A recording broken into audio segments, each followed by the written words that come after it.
Saudara, dugaan korupsi di Kementerian Pertanian memasuki episode baru setelah membuat publik heran karena tak kunjung ada tersangka. Akhirnya pada Rabu 11 Oktober kemarin, KPK mengumumkan identitas 3 tersangka korupsi di Kementan. Salah satu diantaranya adalah mantan Menteri Pertanian Syahrul Yassin Limpo. Syahrul Yassin Limpo diduga menggunakan uang hasil korupsi di Kementan untuk keperluan pribadi dan keluarganya.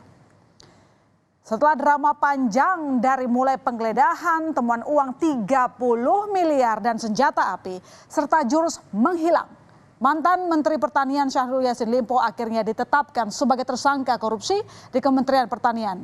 2 anak buah Syahrul Yassin Limpo, yakni Sekjen Kementan Kasdi Subagiono dan Direktur Alat dan Mesin Pertanian Muhammad Hatta juga ikut terseret jadi tersangka.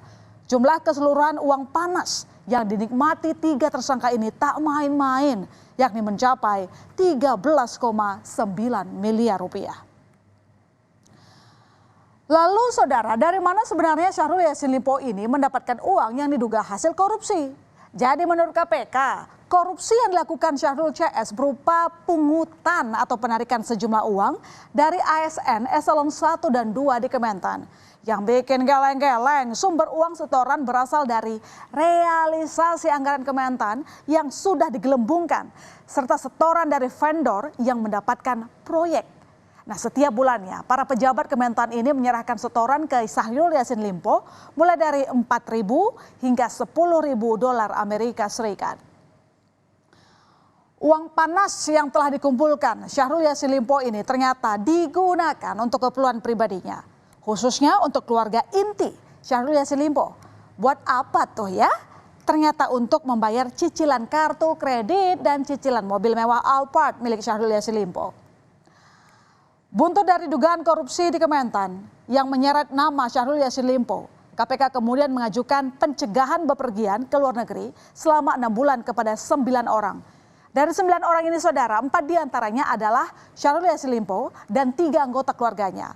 Mulai dari sang istri yakni Ayun Sri Harahap, lalu ada anak pertama dari Syahrul Yassin Limpo, Indira Cundatita yang kini menjabat Komisaris Independen PT Petrokimia Gresik sekaligus Ketua DPP Garda Wanita Malahayati Partai Nasdem, serta cucu dari Syahrul Yassin Limpo yang merupakan putri dari Indira Cunda bernama Andi Tendre Bilang Radisyah Melati. SYL menginstruksikan dengan menugaskan KS dan MH melakukan penarikan sejumlah uang dari unit eselon 1 dan eselon 2 dalam bentuk penyerahan tunai, transfer rekening bank, hingga pemberian dalam bentuk barang maupun jasa. Sumber uang yang digunakan diantaranya berasal dari realisasi anggaran Kementerian Pertanian yang sudah di markup, antara lain untuk pembayaran cicilan kartu kredit dan cicilan pembelian mobil Alphard milik SYL. Pada Rabu kemarin, saat KPK mengumumkan tersangka, Syahrul Yassin Limpo semestinya menjalani pemeriksaan di KPK. Namun mantan Menteri Pertanian ini mangkir dengan alasan membesuk sang ibunda yang tengah sakit di kampung halamannya, Makassar, Sulawesi Selatan. Di foto yang dibagikan keluarga, terlihat Syahrul Yassin Limpo mencium kening sang ibu Nurhayati Yassin Limpo yang terbaring sakit. Keberadaan Syahrul Yassin Limpo ternyata tidak lama. Keponakan Syahrul Yassin Limpo, Devo Hadafi menjelaskan, agenda Syahrul di kota Makassar memang hanya menemui ibunya, lalu kembali ke Jakarta. Dan yang mengejutkan, KPK malam ini menjemput paksa mantan Menteri Pertanian Syahrul Yassin Limpo, saudara. Syahrul Yassin Limpo tiba di gedung KPK pada pukul 19.26. Syahrul Yassin Limpo dijemput di sebuah apartemen di daerah Kebayoran Baru, Jakarta Selatan. Nah, sebenarnya Syahrul Yassin Limpo dijadwalkan menjalani pemeriksaan KPK pada Jumat esok. Namun sepertinya KPK melakukan langkah lebih dulu dengan menjemput paksa Syahrul Yassin Limpo pada malam ini. Tahu bahwa yang bersangkutan tidak hadir juga di KPK hari ini, berikutnya melakukan analisis, begitu kan, bahwa tentu ketika melakukan penangkapan terhadap tersangka ada alasan sesuai dengan hukum acara pidana, misalnya kekhawatiran melarikan diri, kemudian adanya kekhawatiran menghilangkan bukti-bukti. Sejauh ini, KPK baru menahan Sekjen Kementan, Kasdi selama 20 hari di rutan KPK. Sementara 2 tersangka lainnya termasuk Syahrul belum ditahan karena berhalangan hadir. Namun rupanya, sebelum KPK mengumumkan status tersangka, mantan Mentan Syahrul Yassin Limpo ternyata telah mengajukan gugatan pra-peradilan ke Pengadilan Negeri Jakarta Selatan. Gugatan itu masuk ke Pengadilan Negeri Jakarta Selatan pada 11 Oktober 2023. Nah, jadwal sidang perdana pra-peradilan Syahrul akan digelar pada 30 Oktober 2023. Kasus ini disorot lantaran lamanya KPK menetapkan tersangka. Padahal saudara, saat gaduh penggeledahan rumah dan kantor Syahrul Yassin Limpo, Menko Polhukam Mahfud MD mengungkapkan jika Syahrul Yassin Limpo sebenarnya telah jadi tersangka.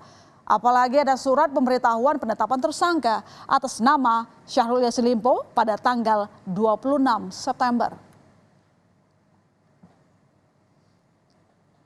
Muncul asumsi di publik jika lamanya penetapan tersangka ini sengaja ada tarik ulur lantaran muncul dugaan pemerasan yang dilakukan oleh pimpinan KPK pada Syahrul Yassin Limpo. Dugaan pemerasan ini semakin menguat setelah muncul foto pertemuan antara Ketua KPK Firly Bahurudi dan Syahrul Yassin Limpo. Pertemuan ini diduga terjadi pada 2 Maret 2022 lalu, saudara, di sebuah lapangan badminton. Terlihat Ketua KPK Firly Bahuri duduk dengan mengenakan baju olahraga dan bersepatu, sedangkan Syahrul Yassin Limpo mengenakan kemeja dan mengenakan celana jeans. Keduanya terlihat seperti sedang berbincang karena keduanya saling bertatapan.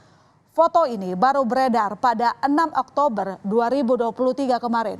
Setelah melakukan gelar perkara, Polda Metro Jaya akhirnya menaikkan status perkara dugaan pemerasan oleh pimpinan KPK terhadap mantan Menteri Pertanian Syahrul Yassin Limpo ke tahap penyidikan. Ketua KPK Firly Bahuri langsung membantah jika dirinya dan jajaran pemimpin KPK melakukan pemerasan pada ex-Menteri Pertanian Syahrul Yassin Limpo, saudara, terkait pengusutan dugaan korupsi di Kementan. Firly menegaskan pertemuan itu tak lain hanyalah untuk olahraga. Bahwa menerima sesuatu sejumlah $1 miliar itu saya baca kan. Nah, itu. Saya pastikan itu tidak ada. Ya, saya pastikan tidak ada. Apa yang terjadi hari ini adalah tidak pernah terjadi di pada pimpinan KPK. Dan KPK tetap bekerja sebagaimana ketentuan hukum. KPK juga tidak pernah berkomunikasi dengan para pihak, apalagi yang tidak dikenal. Malam ini Syahrul Yassin Limpo sudah dijemput paksa KPK. Apakah malam ini juga ada penahanan pada mantan Menteri Pertanian ini? Patut kita nantikan.